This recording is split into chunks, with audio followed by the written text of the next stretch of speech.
So there's a lot of middle-aged men that are lonely and unhappy, and especially if that first marriage breaks down because they're focused so much on their career, they've neglected the family and the relationships. And that's why suicide rates of middle-aged men are skyrocketing right now, because there's this huge loneliness epidemic.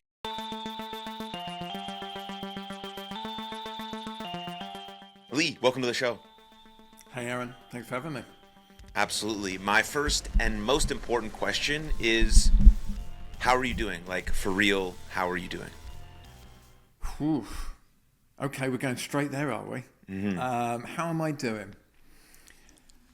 This last year has been pretty challenging for me and my wife. So my mum was living in Cyprus, so a small island in the Mediterranean coast. She emigrated there when she retired from being a lecturer. And she basically just couldn't stay there by herself, looking after herself anymore. She's 77, she needs support. So she come to live with me and my wife. And the knock-on effects of that was super interesting, Aaron. So we had a couple of properties we needed to sell. One had a tenant in it who refused to move. So unfortunately, we had to go the route of getting them evicted. And that's painful and takes time and money. Our apartment, which we loved on the seafront here in Long Beach, which we really loved, we needed to sell that to get a bigger place for my mum to come and move into. And we discovered that had a leak from above, and we had 4 months of living in one bedroom and working out of the same bedroom as each other, which was insane, as they repaired that leak, and it ended up being $40,000 worth of work. And then it took us 8 months to find the right property, which we're, as me and you were just discussing just before we came on air, we just moved into. We're getting a bunch of work done, and it feels like for the first time in a year, I can fully exhale and go, okay, I'm home. I'm safe.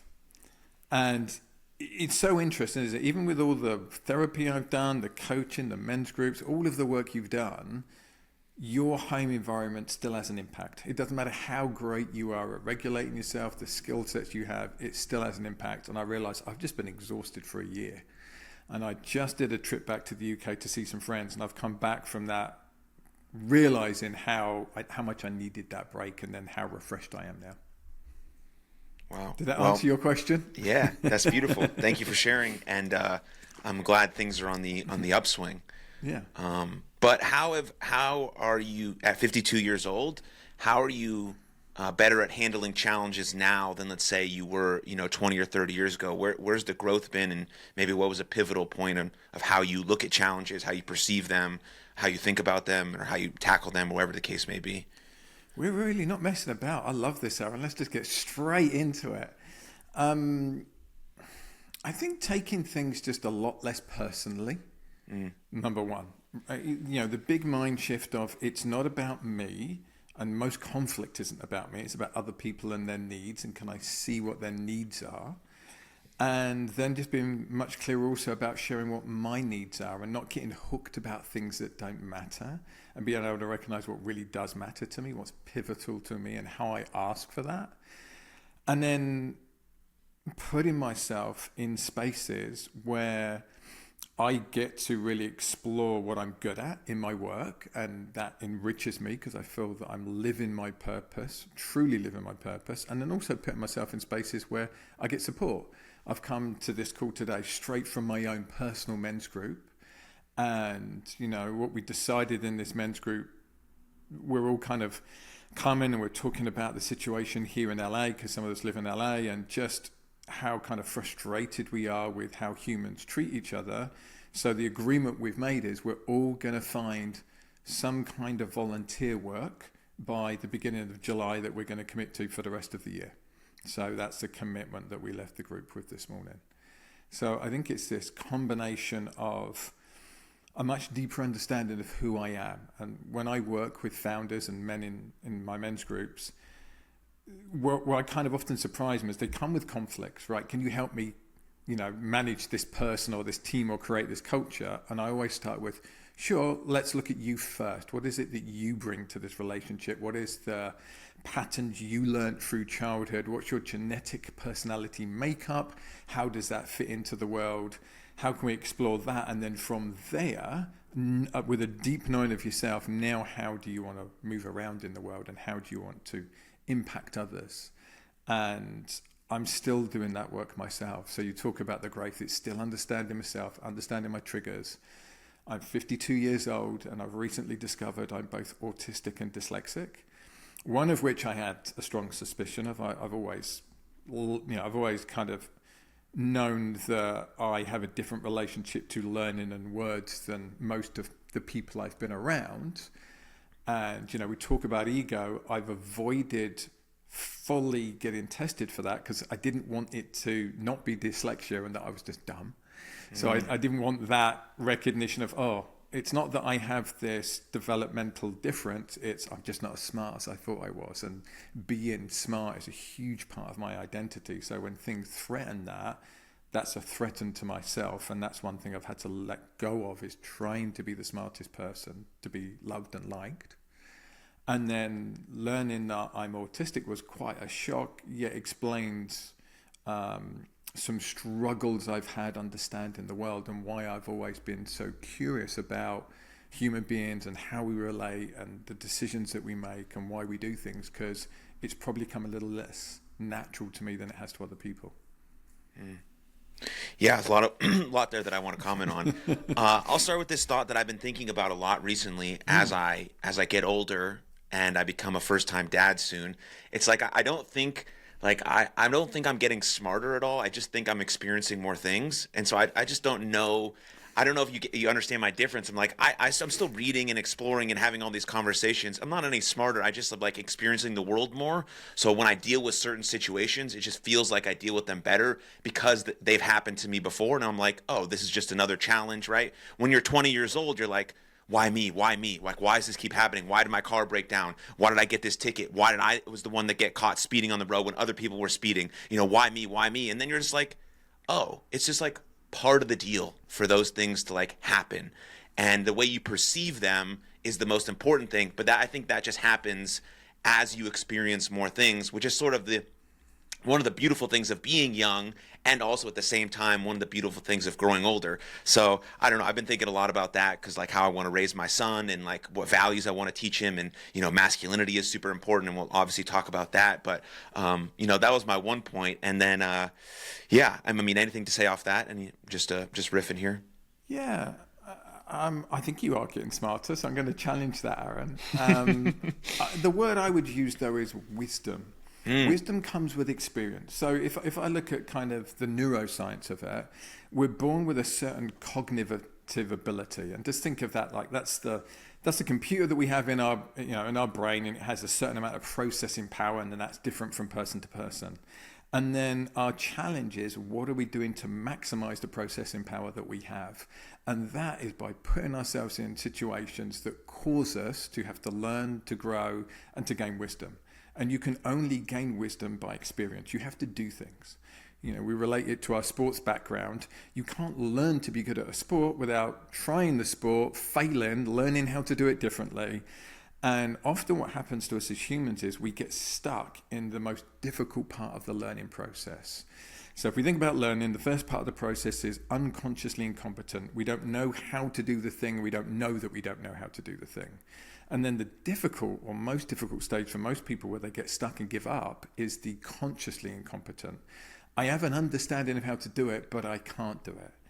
And when we can be comfortable in that place, be comfortable being dumb and stupid and uncoordinated, that's where wisdom comes from, because that's where our resilience comes from, because we learn that we will be okay. We're not going to die just because it's uncomfortable.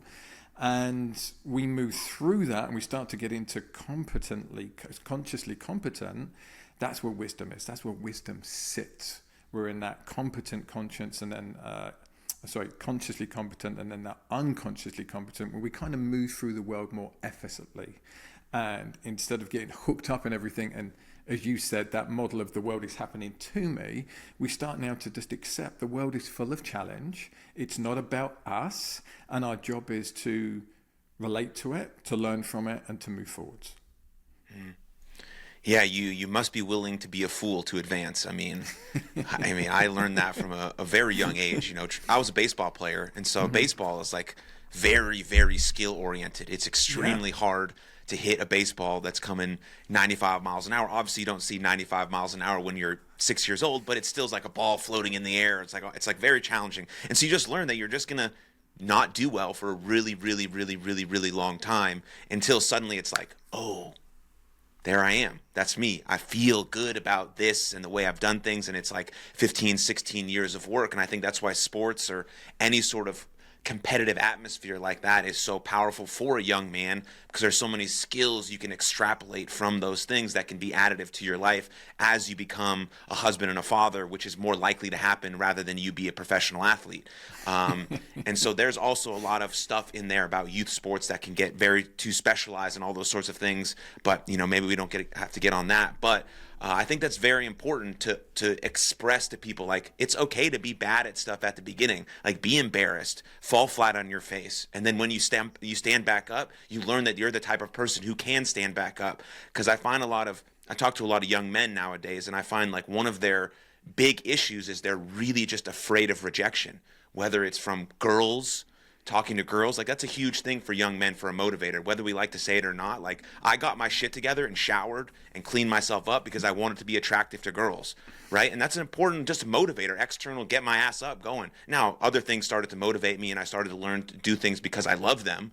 But like, young men aren't doing that because they're afraid of this rejection, where they're going to put on social media, or they're going to get videotaped of them embarrassing themselves, or they're going to get say no. And it leads to other parts of their life. I'm not going to ask my boss for a raise now. I'm not going to go and start this new business because what if it fails? Like, all of these things bleed into other areas. But if we can express these lessons early on, like, yeah, dude, you're going to fucking really suck at a lot of things, but you have the power to get better at it. And that's really, really, really cool. And that's where like role models come into play, and men's groups that you have, like, those are really, really powerful. Yeah, I love everything you're sharing here, Aaron.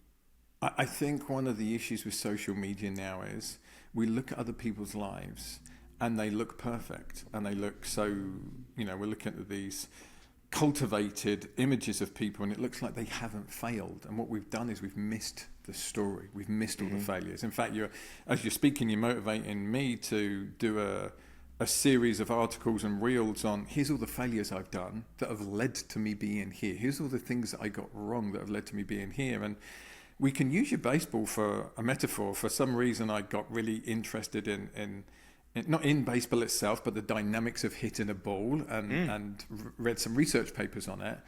And it's not what you think. People think that the skill of hitting a ball is your reaction time to where that ball's going to go. And that's not actually what happens. What happens is the best baseball players, they can see the rotation of the ball, they have excellent eyesight, and they guess from that where the ball's going to go. You can only get that from repetition. That is not a thing where it's like, oh, I'm just a skilled person, I can hit a baseball. You have to do thousands of repetition for your subconscious brain to go, I think this is where the ball's going to end up, because the ball comes at you so fast, you can't actually react to it, you have to guess.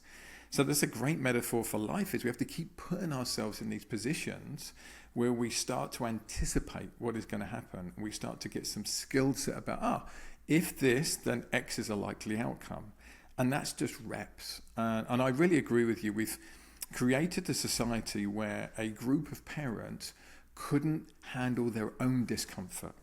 They decided they were going to be much more caring than their parents, which is lovely, and fully support that. They're like, right, I'm more emotionally aware. I'm going to care for my child's emotions more than my parents. But the mistake they've made is they can't sit in their own discomfort. So when they see their kids feel discomfort, they need to rescue them from it because they can't handle their own discomfort. And what that means is we create a generation of people that are not resilient, and it's not their fault. I see people go, these Gen Z kids and these Gen X kids and these millennials, they're all weak and they're not tough enough. It's like, well, yes, because their parents didn't give them the opportunities. They didn't say to them, get yourself to school. They drove them to school because they were worried they were going to get abducted, even though that's, 1 in a 10 million chance. So what we do as humans is we aren't very good at looking at statistical data. So we worry about things that are very unlikely to happen, and by doing so, cause things that are very likely to happen. So we create these kids that just didn't have resilience because they were never told no, or they were never put in positions where, as you said, they would get a no. And actually what we should be doing in life is trying to get as many no's as possible, because every time we get a no, we learn something. And every time we get a no, we understand where we are in the world. And it's like competitive sports. I love that you brought that up. Everybody should experience some form of competitive sport, because it teaches us where we fit in the world. And also it teaches us good habits. It encourages us to be athletic and to move, which is good for us. Human beings are designed to move. It teaches us resilience. It teaches us that we can face stressful situations and we will be okay. And you're 100% right. When I started the national team program for USA Cycling, the first thing I wrote on my manifesto was create better humans. And the second thing was find Olympic level athletes. Because most of the people coming, or most of the young people coming into that program, were not going to end up in the Olympics. So if that was the only goal, then I was going to fail them. So the goal had to be give them an experience that made them better human beings. And the byproduct of that experience would be some people would go to the Olympics. Yeah, that's absolutely right. I just listen to you talk. I'm like really excited to watch my son strike out in his first baseball game, like 8 years from now, and just talk to him after the game and be like, dude, the only thing I would say to him, I wouldn't comment on the strikeout. I wouldn't comment on anything. I would just say, dude, I loved watching you play today, because you went out there and that's it. That's all there is to it. The effort is the most important thing, because, whether or not me and my son train hard to be a baseball player, it's more likely that he's going to be something else in the world. Like, I would love for him to be like an electrician or a plumber or whatever he wants to be. Like, those things are fucking cool jobs. Maybe he plays baseball in college. Maybe he doesn't even like baseball. But, like, again, the lessons he might learn from that are going to be incredible. Like, and sport is beautiful because you could put in all the right work and you still might get the job done. And that's a very important lesson. I could do everything right, perfectly execute my routines and my performance and my heating and my this and that, and coach could be like, it's not your day today. Sorry, you're not playing. Okay, how do I deal with that? Deal with that? I didn't get the promotion at the job. Do I just quit? Do I fall back? No, I regroup, I reset, I replan, I talk to a coach, I talk to my mentors, my role models, I figure out what might happen and what's my course of action. Okay, those are the things that are in my control, and that's going to be the most important stuff, because life is just too hard or complicated, and it's going to punch you in the face. Just like, you talked about at the very top of this show, you didn't expect any of that stuff to happen, but it did. We got to accept it as is. And how do we just figure it out? Now you're in your new home and you're breathing and you're exhaling and things are moving in the right direction, because they tend to work out for those that like move in that way. At least I believe that. Yeah, I consider myself to be very lucky. Yet some people would hear my story, son of a narcissistic father, had some really bad sports injuries, going through a school system with dyslexia and autism, and that, I'm of an age that we didn't know what those things were at school, so I wasn't tested for it. My teachers didn't adapt the way that they taught to help me through that, so that had an impact on me. And yet I consider myself to be a very successful 52-year-old who owns his own home in a very expensive part of the world, has a wonderful wife, has a really cute dog that you can't see that's lying down here because my wife's away this week, so my dog can't be more than 3 feet away from me any moment. And just feel very blessed, feel blessed to be able to have my mum come and live with us and enjoy that experience as she's aging and having that relationship with her. And to have many friends, which I struggled with when I was young. I didn't know how to have friends. That was one of the reasons for joining men's groups, and one of the big benefits for joining men's groups for me was learning how to connect with other men, because my dad did not teach me that and didn't know how to do that. So I often dismiss or underplay my upbringing and kind of the trauma of my upbringing and the difficulties of my upbringing, because I don't want to dwell on it, but I think it's also important to share it, because just because you have had challenges in your life doesn't mean that's how your life will always be.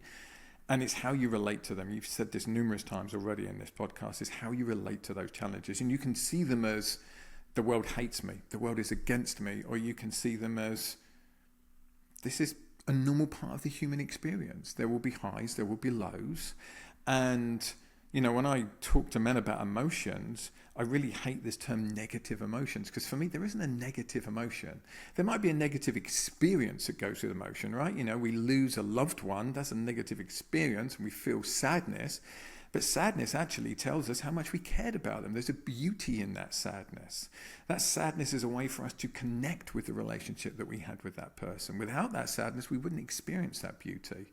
So I like to think of life as it throws these obstacles at us. And there's actually a great book about this, The Obstacle is the Way, by an author called Ryan Holiday. Highly recommend it. And it really shifts your perspective to, what can I learn from this obstacle? How does this obstacle help me create even more of what I want? How does this no get me closer to my yeses? You think of Thomas Edison. So I think he had 100 attempts at the light bulb. And his way of looking at that, instead of getting discouraged, going, I'm an idiot, I can't make a light bulb, I'm a failure, was, okay, so that's one more attempt that gets me closer to the correct attempt. And if I keep doing this, every failure is one thing I can tick off the list. And that's what life should be. You know, we go and work somewhere, it doesn't work out, we don't get the promotion, as you said. Well, maybe that teaches us we're not in the right career. Maybe it's a career shift that we need. And having the gumption and the confidence and the kind of the realization that that's okay. We can go and do something different. Yeah. Yeah, when I was listening to you talk about your dad on another show, it made me think of this idea called reverse role models. You know, because we think of role models as people we want to look up to, but a lot of people grow up without that sense. Like they don't, like, because social media wasn't around, so you couldn't find someone on social who actually could be a role model that you could aspire to be. And maybe you weren't in a community or didn't have a religious group or a sports community where you had a coach who actually was a good man that you could look up to, and you were around someone who wasn't great. And so there's this idea called reverse role models. But for kids, like, it's really hard to see that at the time, that this is a person I don't want to be like. But I think subconsciously we do that. We're like, oh, I see this man, he's just not, it just doesn't seem like he's living the way he should. He doesn't care for me. There's a lot of things happening. It's very chaotic. So I want to do everything that's not that. Was that the way that sort of you felt about your dad? Oh, that's so spot on, Aaron. Such a astute observation. You know, as a young human, mum and dad, if we're lucky enough to have mum and dad, or, you know, two role models in our life, is we look at them as the ultimate versions of man and woman. So we look up to them and we go, right, dad is what a man should be and mum is what a woman should be. And I was lucky my mum is and was a wonderful human. And, you know, she has her stuff like everybody does, but she was incredibly loving. And I never lacked for care or love from my mum, which probably saved me, which probably gave me the foundation to look at my father and go, hang on a second, what is this guy doing in the world? He doesn't bring joy. He doesn't bring connection. He's only ever interested in himself. It's only ever on his terms. He would talk about me to people. So he would say to other people, my son's so powerful and he's such a good athlete. He'd never say that to me. He only was interested in one sport, which was his sport, which was track cycling. He never came to watch me. I was captain of the school rugby team. I swam for my county. Never once come and watch those. So it was always on his terms. And there was a point, I don't know, early adolescence, where I was like, okay, I don't want to be that, but I don't know what I do want to be. I just knew I didn't want to be that. And then that was the start of my journey of, you know, going to therapists. And I got incredibly lucky. I had this wise, older male therapist who was amazing.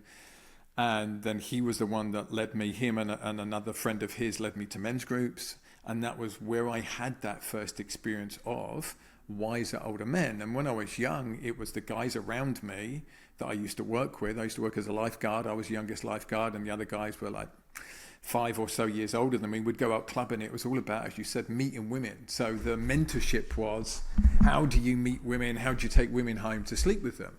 And, you know, as a young guy, that felt like, oh yeah, this is the wisdom from the men, and they're telling me the secrets, right? How do I meet women and how do I get laid? And then what I realized was there was two things that happened. Either I went home and had that interaction, but still didn't feel like I was loved. And I'm like, there was an emptiness. Or there was another emptiness, which is I didn't meet someone. I didn't, as we say in the UK, I don't know if it's the same here, I didn't pull someone and take someone home for the night, right? And then I had that loneliness of I'm unlovable. So it was either I had the interaction and still felt empty, or I didn't have the interaction and then I'm like, I'm unlovable, nobody wants me. And then I had this men's group experience where it's like, actually, these guys love me. And I don't, there's no transaction here. I don't need to convince them to have sex with me. I'm not trying to get them to love me. They just love me and accept me. And they love me and accept me even when I'm being an arse, even when I'm being an idiot. And then they give me feedback on that and they invite me into being a better version of myself and reflect, hey, is this how you want to show up? Is this the choices you want to make? And that was the fathering that I was lacking. And so how have I then developed for that? I've basically become the father to the world that I didn't have. I've mentored hundreds of young athletes and worked with thousands now, men in leadership roles and in men's groups, and women too. I work with just as many women in leadership roles as men, and often those women have complicated relationships with their father, and through their relationship with me, they're helping themselves repair those relationships. Yeah. I read this quote the other day about friendship, and it said, the highest compliment you can give a friend is that you are useless to me, but I love you anyways. It's basically saying, like, I don't need anything from you. There's no transaction here, but man, do I fucking love you, and I love being around you, and you make me happier when I'm with you. Of course, there's going to be transactions in relationships, right? People give each other stuff, but like, I don't actually need you for anything because I just love you. I want to be around you. I thought that was, really quite interesting because the word useless in there just makes it seem like it's a sort of a negative connotation. But when you think about it, I need to reframe that, Aaron. I don't like the word useless, and that's not having a go at you. I think it's something like, I don't need you, but I want to be around you. Something like that, isn't it? I don't need anything from you. I just want to be around you. And I know for me, the people that impress me the most in the life are not the richest people I know. Look, I belong to entrepreneurship groups. I coach founders of billion-dollar companies. I'm around wealth. That doesn't impress me. What impresses me is people who make other people feel good about themselves. That, for me, is the ultimate gift in life. It's still one I struggle with, of how, when you spend time with somebody, do you leave that interaction feeling better about yourself? That's what I want to do. That is my ultimate journey. Yeah. I want to go back to autism for a second, and when you found out that was actually part of who you are and you labeled yourself that. I think about this a lot in terms of like mental health. And I see nowadays all the time people labeling themselves as depression or as anxiety. I am depressed. I am anxious. And I find that to be pretty constricting because they're much more than that, obviously. But in your case, when you found out that autism was actually something that you had, that label was freeing for you, or what was your dynamic there? It was hard to accept to begin with, actually, Aaron. It wasn't, my understanding of autism is not necessarily the experience I have of the world. Mine was a very limited understanding. It's that kid who's wearing the little crash hat and, is nonverbal or has big outbursts. And I'm like, that's not me. However, I definitely, when I started to explore it and read more about it, I have a lot of the overload and sensory issues that go with it. So as I understand it, and I'm still learning a lot about it, autism, your brain works differently. And the way that your brain works is our brains get more excited than a neurotypical person. So if you put me in a situation with a lot of, say like nightclubbing or concerts, I always found that very hard. And I would go nightclubbing because I was so desperate to have companionship, both males, to go to be with men and go out to be clubbing, because that's what we did in my era when we were younger, and to meet women. But I hated it. I hated being in that environment. It was utterly exhausting to me and overwhelming to me, and I couldn't understand how everybody else loved it, and I was like, this is fucking horrendous. Why am I here? And it's so overwhelming, it's so loud, and the lights are so bright.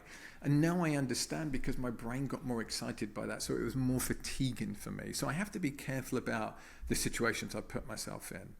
I have to understand there's something called autistic burnout, which is I'm capable of being unbelievably present, which makes me very good at what I do. I will be with you, sit with you, I observe everything, I experience everything. And there's also an energetic cost to me, so I need breaks. I need lots of breaks. And it's not a surprise that I've created a world where I get to set my timetable, I get to set my schedule, and I get to work when I want to work and not work when I don't want to work. Because I would have struggled in a corporate environment, and I did when I first worked in a corporate environment. It did not work well for me. It wasn't healthy for me. I ended up getting chronic fatigue syndrome because I was so exhausted of being in that environment and being around people, because I see, feel, observe everything. And then I think the other thing was I used to think I was empathy deficient because there was things I just didn't care about that other people cared about. And I was like, this is so petty, why are we doing this? And there's a level of detachment that I can have that I've had to work hard on so that I can better connect with people.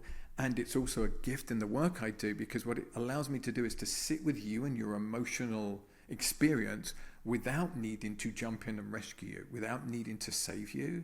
And that's a gift for a coach, because most people save other people or want to save them in that experience. And that's where the growth happens. If I can sit with you while you're having your emotional experience and just allow it, that's where your growth happens. If I jump in and rescue you from it, the growth doesn't happen. I've actually stunted you in that moment. So there's benefits to it. I'm able to see and recognize huge patterns. So it means I'm able to work with lots of people in the same organization. And because I'm so good with boundaries, I can do that without leaking their stuff or without feeling I need to rescue them and say things and share things. So there's lots of benefits to it. And then there's this just knowing that there's certain situations I can't be in, and I can't be around chaos. So, me and my wife have kind of discovered that what she would think of as me being rude is me protecting myself. So I might go into myself and play with my phone or literally leave. If there's a chaotic family situation and people are arguing and there's lots going on, I'm out of there. I'm like, right, I'm going to go to the bedroom and chill. And she would experience that as me being rejecting and dismissive. And now that we both know this, it's much easier for us to understand it's just me regulating myself. And that's given her a lot more compassion for the big differences in us. We're attracted to each other because we're very different. My wife is the mediator, get in the middle, sort everything out, make sure everybody's okay. And I just don't give a shit about that. I'm like, you guys sort your own stuff out. I'm going to be over here waiting until you're finished. Or I'm going to tell you how to do it and then expect you to do it. That's my two modes. Yeah. Yeah, a very honest observer. That's what you are. Yeah.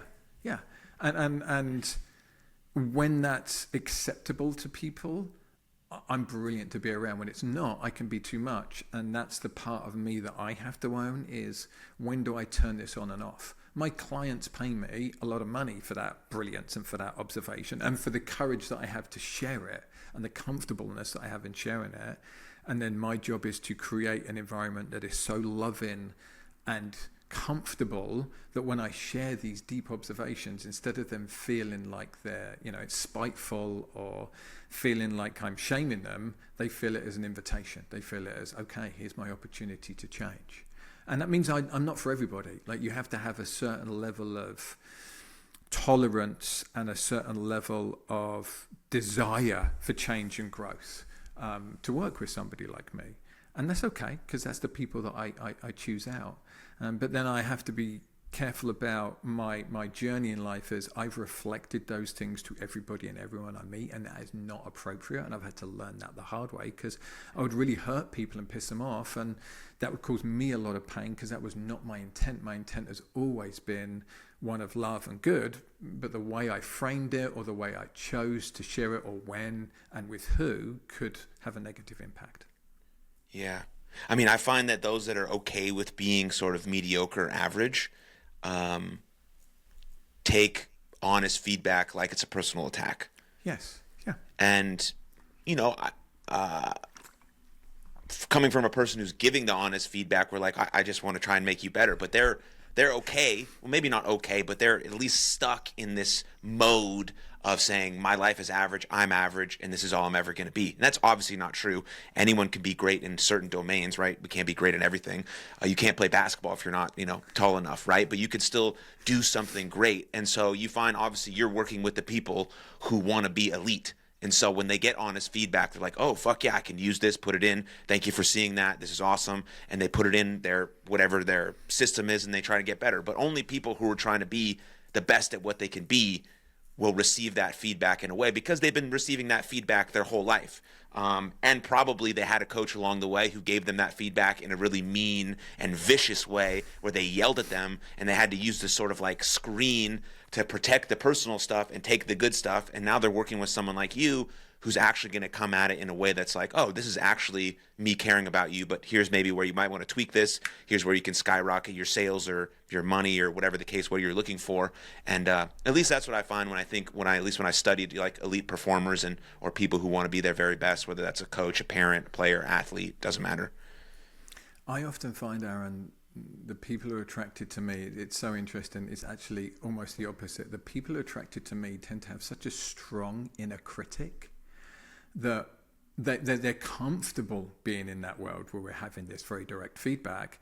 And a lot of my job is actually giving them the stuff that's uncomfortable for them to hear, which is the love, and which is the, hey, here's how you're actually brilliant, and here's the things that you're doing well.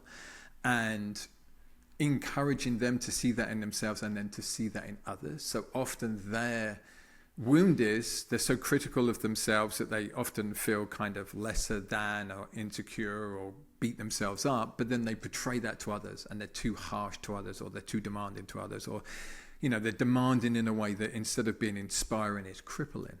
So my job is helping them reach into and finding the love for themselves, and from that place being able to inspire people and motivate people and create organizations that thrive rather than organizations that destroy people. What other qualities have you found that stand out to you, whether good or not good or bad? That's not the right word, but you get my point. In terms of the people that you've worked with, anything else, qualities that maybe people can cultivate or things that stand out for those types of performers? Yeah, how I think it tends to go in coaching and life is, at least for me, is I'm coaching people on a similar journey to me that typically are newer in that journey than I am. So the people I tend to coach are typically the smartest person in the room, can do everything better than anyone else. And their journey is to let go of that, to let go of needing to prove that to themselves and to others, because it often comes from an insecurity of, I've got to keep proving it. For me, it was, that's how I got seen. So I believed I had to be the smartest person to be loved. And I remember my mum telling me as a kid, people will just love you for who you are. Stop trying so hard. And it took me about 30 years to understand what she was actually saying. I'm like, oh, that's what she meant. And, so often the people I work with, they get very frustrated with other people. They get frustrated that other people can't get it, or they judge them, and they judge them to be slow or dumb or stupid. And I'm very guilty of this. And my work has been, just because I might have a higher cognitive ability, that doesn't make me smarter, right? Just because I might be able to work out a problem quicker than you or do something quicker than you, that gift is not as useful as we think it is. Courage is much more useful than that. The grit is much more useful for that. The ability to get back up after setback is way more useful. So I often come across those people, and we're on the same journey, and we get to do it together. And that's what I love, is I learn from this journey myself. I become a better person by working with these people and experiencing what they're experiencing and getting reflected to things that I've been challenged with. And then I get to mentor them, coach them, and support them through it. And then my other typical type of client is middle-aged guy, has it all, super successful, and is deeply unhappy, deeply unfulfilled, because they just haven't found what the meaning of life is. And in Western society, and particularly in American society, we get sold this dream, this American dream, right? If you work hard, you make money, you have a nice house, you have an attractive partner, you have your kids, you have a nice car, you'll be happy. And typically, it's a selfish pursuit, and it misses community, and it misses relationships, and human beings need relationships, and we need strong relationships.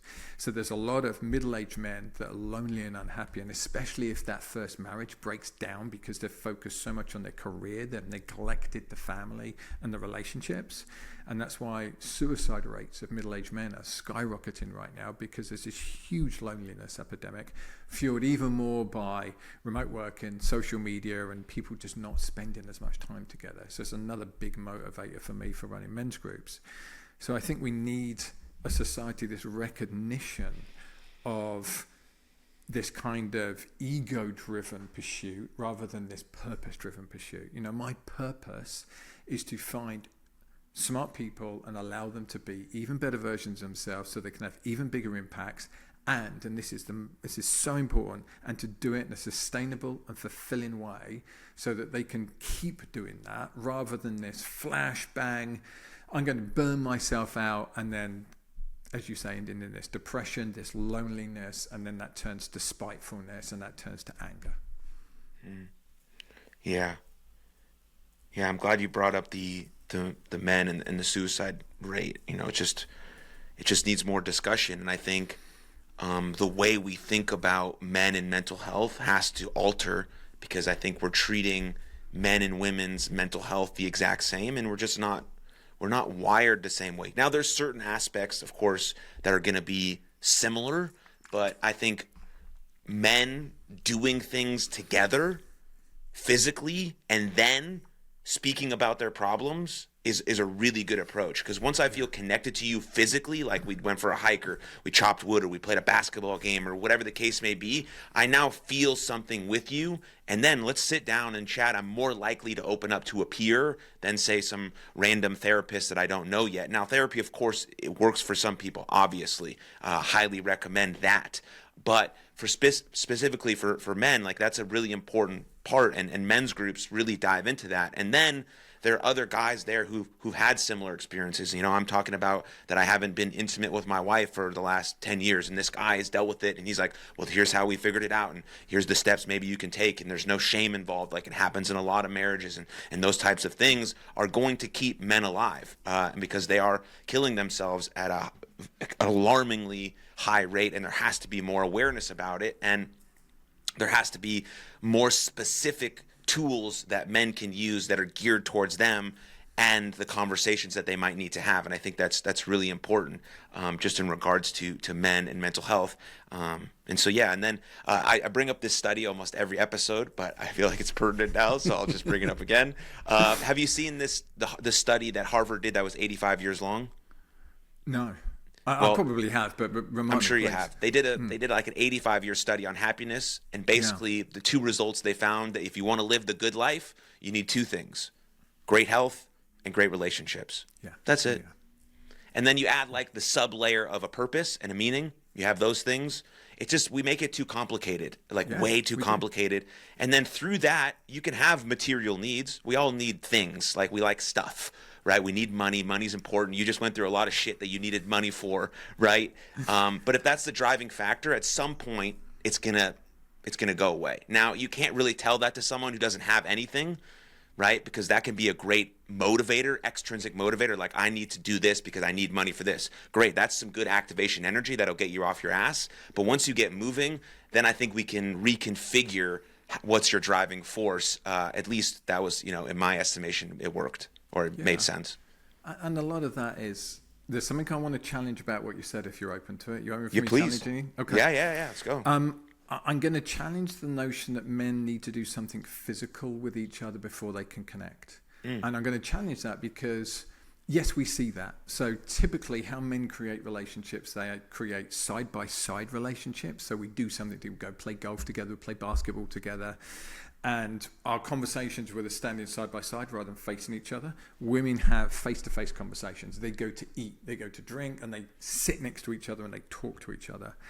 However, I think a lot of that is societal rather than the difference between men and women. We have been taught that. When you look at little kids, boys and girls have very similar emotional ranges and emotional responses. And then what we say to little boys is, don't have those. Grow up, be a man, whatever the fuck that means. And we can talk about that in a minute. But I still don't know what be a man means, and I run thousands of men's groups, like probably hundreds of thousands of men's groups. I don't know what be a man means, but we get told be a man, and that version is this. It's like who was the lead actor in Drive? Ryan Gosling.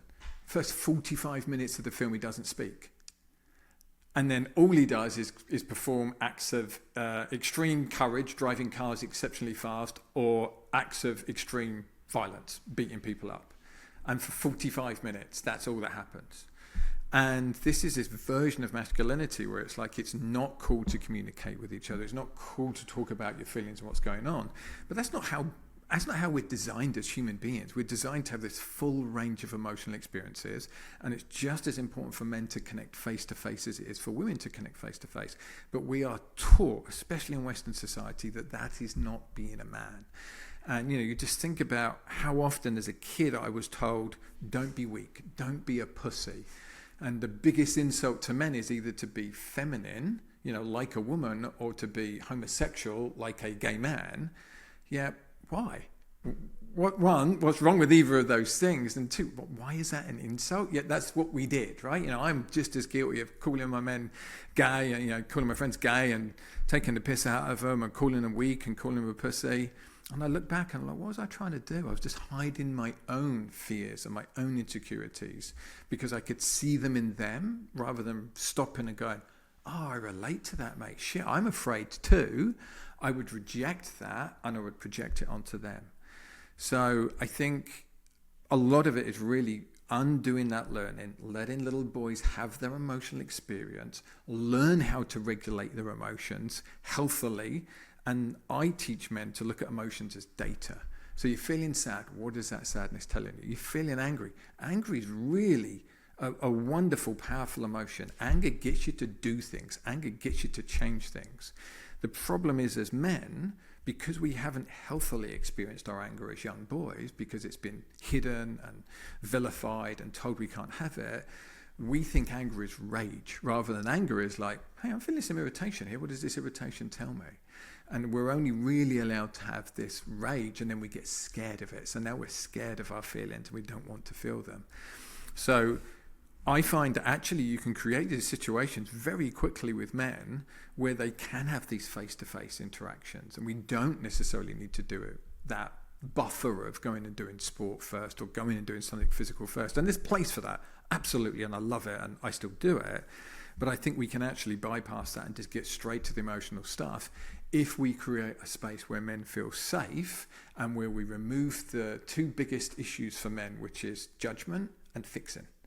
So when men go to a space where somebody's like, you need to be like this, you need to do this, just do this and you'll be okay, that immediately turns off our ability to listen and connect.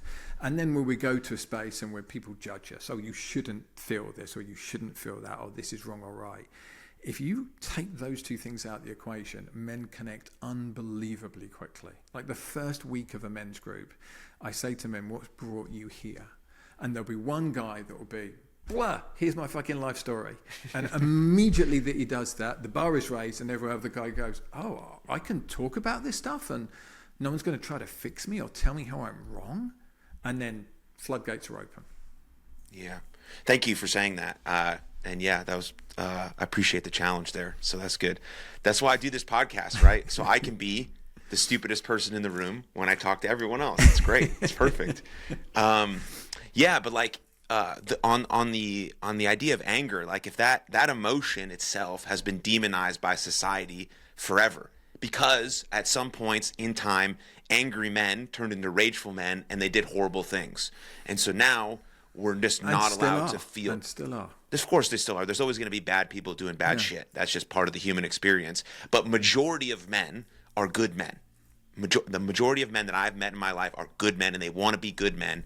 And so when they have this feeling of anger, they think it's already rage, and they think it's already, I'm going to do something horrible. And so they just, okay, dig it down deep as possible, put it under the rug. And then at some point, it is going to turn into rage because you don't have anywhere to, it's like your body is just consumed by it. And then it comes out that you scream at your wife in the middle of the day for like literally no reason because she like said something that was annoying. But like, that's where it came out. Instead of like addressing it early on, in some way, like saying, hey, I need 5 minutes right now. I'm feeling a little much. I need to take a break. Let me go for a walk. Let's revisit this conversation in a few minutes. Like some of those things are important, but we don't learn those skills. We're just like, oh, anger, bad because men have beat people up when they're angry and I can't feel this. This is no good. Shove it away. Okay, done, finish, close the door. And then we're just like robots forever. And it's like, I don't want to be a fucking robot. I want to feel everything. I want to feel joy, happiness, sadness, all of these things, especially when with my wife and with my new son. Like, I want to feel all of these amazing emotions that come up. And some of them are going to be really challenging. Yes. And how I feel those. That little kid is going to make you so angry, Aaron. That little kid is going to piss you off and frustrate you. I'm sure he is. Especially when I'm tired in the middle of the night. Exactly. Haven't slept, and my wife hasn't slept, and he's, wants to be fed, and it's, whatever. Anyways, all of that is just like, but if I go into there knowing that and trying to have a set of tools that maybe I've learned, I'm at least a little bit better equipped. Not that I'm going to have it figured out. Things are going to knock me on my ass. Of course, it's going to be great. But at least I have some prerequisite knowledge. And I think that's the good thing about all of these conversations in men's groups is now the information can be acquired. It can be acquired. You just have to sort of put your best foot forward to try and find the best group for you or the best role model for you. But it is possible to find that. And, one of the struggles that we have as society right now is there's a lot of charlatans acting as role models. We've got a lot of grifters and charlatans acting as role models. And they're attracting especially young boys with things like, look at me driving my supercar and look at me smoking cigars and drinking expensive whiskey. And that's what being a man is. And that's not the experience I have with men. And that's not the experience I have in men's groups. And don't get me wrong, I do go-kart racing. I like cars. It's not like I don't like cars and I think cars are bad. But it's this... Manliness is using people and attaining things, and neither of those things bring any kind of joy in my experience. And a problem that we have societally right now is the reaction to men and their anger is we want men to become more like women instead of healthy men. And what I see is a lot of, people label it as toxic, and I dislike that term because when you label somebody as toxic, you're telling them, as you said, these aren't bad men, these are immature men. And what I want to do is I want to label it as immature masculinity so that we can invite them into, hey, there's a different way you can be that's going to allow you to be a healthier part of society, and you are also going to have a healthier experience and a more enriching and a more powerful and more loving and a more fulfilling experience. And it's when you let go of this chasing of things and you start moving into connections that you make and the experiences that you create with other people and the depth of the connections you make with other people. And right now we have this group of young men, especially young white men, that have been told that they're wrong and that they're privileged because they're white and therefore that it's unfair, and yet they're struggling. And they're struggling because society isn't designed for them. Not every man should go to university. We have a society that's based around the college system as being the way to get ahead. And you already said this. Lots of men like working with their hands. We joked that me and you aren't good at doing stuff and aren't handymen, and I'm definitely not. Yet lots of men love working with their hands and love making things. And that's really a powerful way for a man to express himself, is in what he makes and creates. And we've created this society that looks down on people that have these skills, which is fucking insane to me because it's such a useful skill and only going to get more and more useful as less and less people go in that direction. And we should have trade schools, and trade schools should be seen as being just as valuable to society and with the same level of, caveat as being a lawyer or being a doctor, because they're just as important. And I think this is where, you're talking about the differences between men and women is, at the moment, women are leaving university at twice the rate men are. Women typically won't date men that are less educated than them and earn less money than them. There is definitely a need for women to feel cared for and supported. There's that genetic need of, I'm going to have a child at some point, so I'm going to need somebody that can support me through that experience and look after me. And we've got these men that are now not attractive to these women because these women look at these guys and go, well, they don't earn as much as me and they're not as educated as me. So we need a societal shift about moving away from education as being the judgment, rather than what are you providing to society? How do you show up? What is your, how are you partaking in society? And then just this move away from feminizing men and saying, we want men to have this range of emotional experiences, but we want them to experience emotions in the same way that women do. And men experience emotions a little bit differently as they get older and we move into maturity. And it's how do you experience those emotions as a mature man and a mature woman and have respect for each other? And I think we're really struggling with that as a society at the moment. So, you've got these incel movements, these involuntary celibate men, because what they're basically saying is, I'm going to reject women before they reject me. It's back to that, I'm so scared of that no, that I'm going to say no, so I never need to feel that no.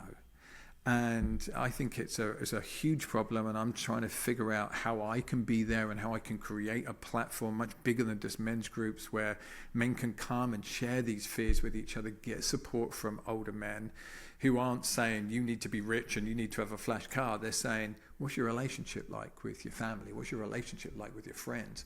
How do you spend time connected with other human beings? And how do you get to know and love other human beings? Yeah, because there's a stat that says when a young man loses a male role model, that is the biggest determining factor of him going downhill in life. Yeah. They lose one male role model. Yeah. And so we have to encourage that. But it's like, if you encourage someone, let's say there's a young man out there or a man out there who doesn't have any kids. If he tells other people that he wants to go hang out with young boys to role model them, he's seen as like some sort of weirdo who wants to be around young, like a creep. Like, that's a fucking horrible vibe. I'm a man in this world, and I want to give back to other young men, and I want to be around them because I've seen what it can do, but I have this weird vibe that people are going to see me as like this creepy pedophile fucking thing. Like, that's a horrible thing. We can't have that. Yes, of course, there have been men who've done bad things. Like, we can't always come back to that, like, as the determining factor for why we shouldn't do something. Like, sorry for getting so fired up, but like, men out there want to help people. They really do. Yeah. Like, yeah. I've been blessed my whole life from good coaches. I have an amazing father, like people who like really, really shaped me into the person I am. I've met so many men at the gym from working out, like real men doing shit. They always come over to help you if you do the thing wrong, or they're trying to fix your set, or like, hey, I've been working out for 12 years. Like, this is what you would do here when they see a young, like, all of these things are so powerful, but we've just like scared of like having young men be mentored by older men who are like really wise and doing stuff, and like all you said, like they're just a little bit ahead of me, so I can relate to them in such a great way. And we need to encourage that, because that's the only way really that we're going to get young men who are really struggling to flourish into the men that we want, so that they can meet the woman of their dreams. We can create families and have these sort of communities that are going to build the fabric of our society. Yeah. Making me kind of well up a bit here as you're sharing, because I felt that experience. I felt wanting to step in, and then how am I going to be judged about stepping in and creating these relationships? And I've mentored a lot of young people. I've been a big brother to a couple of young men who lost their fathers, and I've mentored a lot of young athletes and a lot of young boys. And, those like you, those that are lucky enough to have a great father, that's still actually, for me, not enough. Not only should we have great fathers, but we should have many role models in our life. We should have many mentors in our life. And most of my life, and even now, I'm 52, Aaron, and I still want mentors, and I'm still looking, searching, longing for that role model, and that wise male energy, and that wise man that's going to support me and love me and support me and, see me through my life and give me the feedback that I want. So I'm still searching for that now in my 50s. And I think every man deserves that, just as every young girl deserves it. We all deserve to have people that are healthy role models for us. And unfortunately, what's happening is we're looking at these social media influencers, and they are becoming the role models for these lonely boys that don't have access to that. And that's where you're really motivating me. I need to create some kind of platform. And as we're talking, kind of, it's becoming even more of a vision of it's this collection of like videos where boys can learn things, right? Here's a section on how you do handiwork. Here's a section on how you do your taxes, that kind of stuff. So there's that, and then mentors that they can get connected with that volunteer their time, and then men's groups that they can be part of where they can come and be around other men. And I think we really need this because society has left this behind. And if you look back into tribal times, what would have happened is the men typically would have gone off to hunt, and that young boy would have had his rite of passage of the first hunt and stepping into manhood, and then he'd go and sit with the men. And what would happen is exactly what you talked about. They would go and be physical, they would hunt, they would go and get the kill, and then in the evenings they would sit around and they would talk and they would share stories. And that's where that mentorship happened. And there's so little of that now in life, and yet we are longing for it. We're desperate for it. Young men are desperate for that. And unfortunately what's happened is that's created this kind of space, this manosphere, griftosphere space where these nefarious actors are stepping into it because there's so much money to be earned, because there's such a desire for people to have that level of connection. So now we have people influencing men, older men, younger men, with abhorrent ideas and with hate-filled ideas because it makes them money. Hate makes money. They're either being paid to share these abhorrent ideas, or they understand that it makes them money, so they're doing the clickbait stuff, they're doing the controversial stuff. And it's how we make the opposite of that sexy. How do we make it sexy to go and hang out with men, right? And to get rid of this bullshit that, you hang out with an older guy, he's a pedophile. It's like, actually, that's a very small section of society, and unfortunately I've come across it. My mum fostered 100 kids over a 10-year period, and I had to learn a ton about pedophilia. Obviously, years of being a sports coach, I've come across nefarious people. I've had to report people to Safe Sport myself because of their bad actions. But they're the minority, and typically what we're doing as society is we're making rules about a minority that then stops the majority from doing what we need it to do. So we're handicapping people instead of encouraging people to go and live and to be these mentors and to step into it, because they're afraid, as you said, they're afraid of being judged. And we need way more mentors for young boys. We don't need less. Yeah. Beautiful. Yeah. Is there anything, Lee, that I didn't ask you that you feel like we missed, or anything you wanna touch on just before we jet out of here? I'd like to thank you. I found this a really moving conversation, Aaron. I'm so pleased that there's men like you doing this and having these conversations. And I for some of the doom and gloom that I've shared on this call, I actually feel really optimistic that people are waking up to there is a different way to live, and that men should have the full range of human experiences and the full range of emotions. And I just want to touch on emotions for a second. So I use 6 emotions in my teaching. It is joy, fear, anger, sadness, interest, and disgust. And I've got this from various psychological models that always seem to come back to these core emotions, and especially joy, fear, anger. Joy, fear, anger, and sadness. And you can attribute almost every experience and feeling to one of those core emotions. So, a little bit of irritation, anger, rage, anger. It's all in the same thing. It's just locating where you are in it. And when I teach men that they have these feelings, and these feelings are data, and they're just their experience, and it's not good or bad, and when they start to get in touch with that, they have this much richer experience. And we're undoing all of this negative teaching that young boys got of don't have these feelings. And these feelings go really quickly. You have an intense feeling of sadness and it lasts 60 seconds, or you have some rage and it lasts 60 seconds. Then you start to breathe and you calm down and you go, what is this telling me? And when we can get to that stage of feel it, question what it's telling me, and then make a conscious choice from that, then we can live these really rich lives. And I just want men to know that their emotions are welcome. You find the right group of men, they will love your emotions, they'll welcome your emotions. You don't need to be afraid of them anymore.